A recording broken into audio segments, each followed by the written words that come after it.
Hey everybody. Well, there's a few habitat management practices that we can utilize where we can transform many acres quickly. Today I want to talk about one that you don't hear talked about a lot. You hear fire a lot, you might hear logging a lot. But one other tool that we can utilize where we can transform many acres quickly is cool season grass management.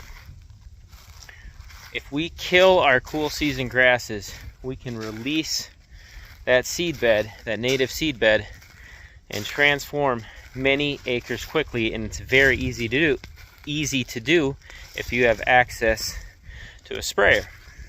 So I'm going to pan to a video right now that I shot last summer, and in this video I show the difference between an area that was sprayed, the grasses were sprayed, and an area where the grasses weren't sprayed. And this was only, I think, a month or two after I had sprayed where I shot the video, and you can see there's a definite stark contrast. So I'll pan to that video. A couple things to keep in mind when we are controlling our cool season grasses. We want to hit them when they're in that 1 to 4 inch range. Once they get past that 4-inch range, you might just top kill them. Actually, in the video, I think I sprayed these grasses when they were probably in that 5-ish to 6-inch range. So I was actually a little bit late on spraying, and you can see there is a few residual grasses that were left over. In the video, I had entertained the idea of spraying them again that summer, but I did what was the smart decision and waited, and then I'm going to actually go back and spray that area again this spring. But cool season grass management is one thing you can definitely utilize to transform many acres quickly. Alright, I'll pan to that video now. Alright, so here's the video from last summer. As you can see, me and the kids were out enjoying a nice day on the farm and stopped and checked out this area that I sprayed with a combination of clethodim and crop oil. Whenever you spray clethodim, you want to add either crop oil or some type of surfactant to help that clethodim to stick to the plant. But in this area, I just came in and sprayed clethodim because I had a little bit left in the tank.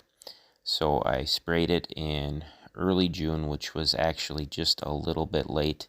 As I mentioned in the video, the grasses were a little bit tall, so you can see a little bit of residual grasses that didn't die from the spray. But I did get a pretty good kill overall. So I sprayed it in early June, and you can see there is a huge difference between this area and the area that I had panned to just off to the right of here that is covered in smooth brome. Now in this area, I actually found, I think, 3 different types of goldenrod. There is some Virginia creeper. There was a bunch of other herbaceous plants, some clovers that were popping, and I have trees planted in this area. So by killing the cool season grass, I'm helping out the trees because the cool season grass just sits and sucks moisture from the trees. So when I was able to get them killed with the clethodim, the trees are healthier in this area. And you can see off to the right, it's just a sea of smooth brome, which is absolute garbage when it comes to wildlife.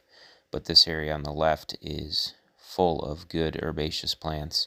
And actually there's a bunch of other woody stems that are popping in this area too, because by killing that cool season grass, I was able to release the seed bed and allow those other plants to start to pop. So yeah, all it took was a half a tank of clethodim, and I'll be doing a ton more of this actually just within the next couple of weeks in mid-May, once those cool season grasses pop through the thatch layer.